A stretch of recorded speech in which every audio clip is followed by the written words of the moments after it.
New tonight, 10 News has discovered a growing tribute online to the Carlsbad dental assistant and mother who was found murdered in her car. This Facebook page shows people expressing their condolences to one of Joanne Javier's family members.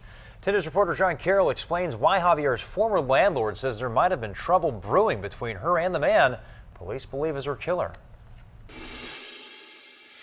Joanne Javier, the young dental assistant who was brutally stabbed to death Friday afternoon, lived in this Mira Mesa home with Fernando Panganiban and his family until a few months ago. Well, I feel shocked. Panganiban hadn't heard the terrible news about Joanne Javier. We asked him about John Monta, the 28-year-old man accused of killing her. Panganiban was under the impression the two were married. He says Monta is battling cancer, and because of huge medical bills, he and Javier had moved in with Monta's family here in Linda Vista. Panganiban says that was causing conflict.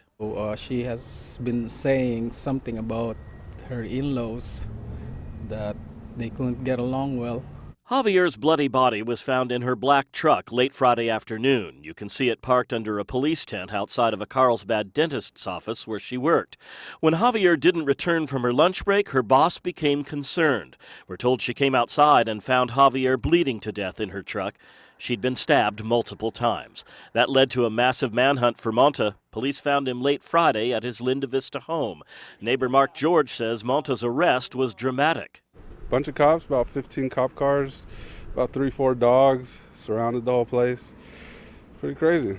Compounding this tragedy, Fernando Panganiban says Javier has a 2-year-old son. But Mark George says from what he's seen of Monta, he doesn't seem like the kind of person who could commit such a horrific crime. As far as I know, the guy seems like a real good guy. Never violent, real calm. In Vista, John Carroll, 10 News. And tonight, Monta is being held without bail at the Vista jail. We requested an interview with him, but he declined.